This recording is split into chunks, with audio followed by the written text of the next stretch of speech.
पाइन्छ, हामीले ल्याएको व्यवस्थामा बोल्न पाइन्छ, नागरिकको मुखमा टेप टाँसिएको छैन,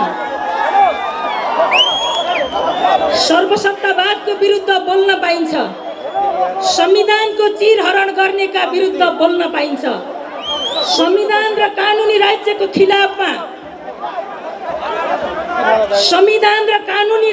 खिलाफमा सेटिङ र बन्द कोठाभित्र भएका अँध्यारा षड्यन्त्रको विरुद्ध बोल्न पाइन्छ। 2007 सालदेखि 2046 साल 2062-63 सालसम्मका ऐतिहासिक क्रान्तिहरूले भन्छन् नागरिकहरू सार्वभौम सम्पन्न हुन्। त्यसकारण नागरिकको बोल्न पाउने अधिकारलाई कसैले पनि कुण्ठित गर्न सक्दैन, त्यसैले बोल्न पाइन्छ। हामी यहाँ छौँ, यो हामीले ल्याएको व्यवस्था हो।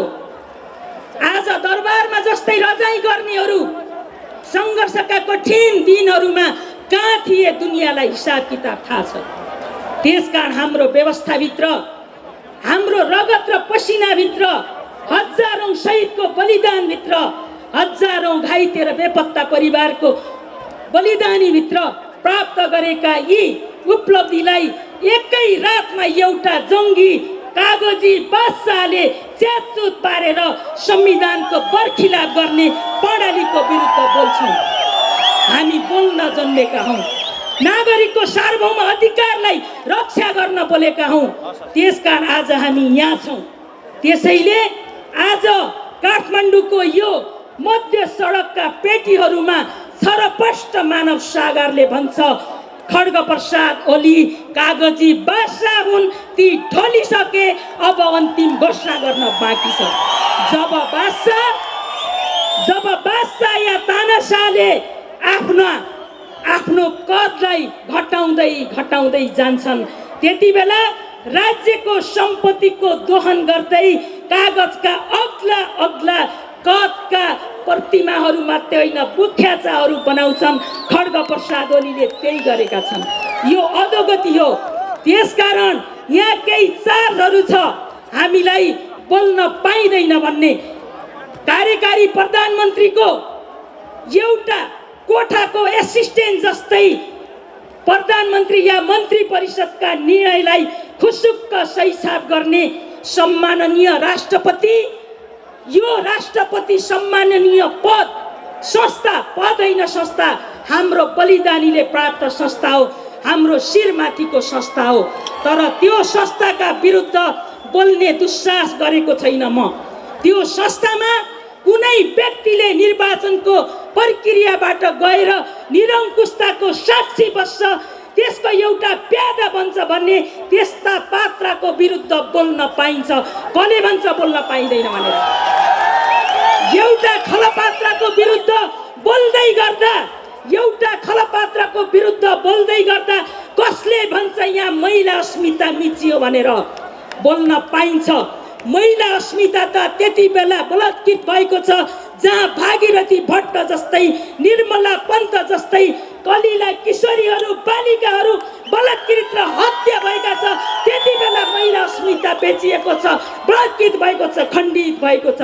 त्यसकारण एउटा तानाशाह बन्दै गरेको एउटा अहङ्कारी, एक प्रकारको कसैलाई सबै कुराको सर्वज्ञानी अहङ्कारी सन्की प्रधानमन्त्रीको प्यादा बन्ने व्यक्तिका विरुद्ध बोल्न पाइन्छ। यहाँनिर महिला अस्मिताको प्रश्न आउँदैन, कुनै पनि पदमा लिङ्ग हुँदैन, त्यो सार्वजनिक पद हो, त्यसैले बोल्न पाइन्छ। आज केही 18 वर्षसम्म विद्या भण्डारीले प्राइभेट कम्पनी बनाएको एउटा अनेमा सङ्घ भन्ने संस्था छ, त्यसका सदस्यहरूले महिला अस्मिताको गफ गर्दैछन्। मलाई सुन्न, हेर्न र समाचारहरूमा पढ्न मन छ। भागीरथीहरूका हत्याराहरूलाई कारबाही गर भनेर गृह मन्त्रालय पुगे कि पुगेनन्? मलाई प्रश्न गर्न मन छ। र अर्को कुरा एउटा सानो निवेदन मात्रै गर्न चाहन्छु कि न्यायालयका बारेमा आज सर्वोच्च अदालतमा संसद विघटनको पक्षमा भइरहेका बहस सुन्दै गर्दा र आजको यो हाम्रो उपस्थिति देख्दै गर्दा संसद पुनः स्थापना नहुने कुरै छैन। यदि संसद पुनः स्थापना भएन भने त्यहाँ खड्गप्रसाद ओलीको पक्षबाट प्रतिवाद गरेका विद्वान अधिवक्ताहरूले भने जस्तै प्रधानमन्त्रीसँग एउटा अचम्मको अधिकार मात्रै हुनेछ जो कानुनमा संविधानमा लेखिएको हुने छैन।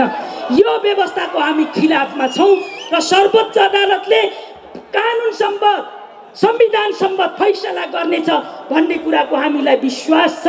यदि यो विश्वास डगमगायो भने न्यायालय राज्यको शक्ति पृथकीकरण सिद्धान्तको आधारमा बनेको संस्थाको औचित्य समाप्त हुनेछ। र मैले जाँदा जाँदै 1 मिनेटमा भन्न चाहन्छु, यो खड्गप्रसाद ओली व्यक्ति होइन, हामी व्यक्तिको बारेमा लडिरहेका छैनौँ। यो संस्कृति हो र प्रवृत्ति हो। कमरेड माधव नेपाल, कमरेड प्रचण्ड, यहाँहरूलाई हजारौं जनताको बीचमा साक्षी राखेर भन्न चाहन्छु, यो लडाई हामी जित्दैछौँ, जितिसकेका छौँ। अब खड्गप्रसाद ओली प्रवृत्ति कहिले नदोहोरिने व्यवस्थाको सुनिश्चितताका लागि यही मतबाट तपाईले घोषणा गर्नुहोस्। यो हाम्रो लडाई खड्गप्रसाद ओली प्रवृत्तिका विरुद्ध हो, लोकतन्त्र र न्यायको पक्षमा हो। यही न्यायको पक्षमा आएका हजारौं जनताहरूलाई साक्षी राखेर आज हामीले यही घोषणा यहाँबाट सुन्न चाहेका छौँ, न कि एउटा पात्रको विरोध। यो विरोध होइन। धन्यवाद। धन्यवाद।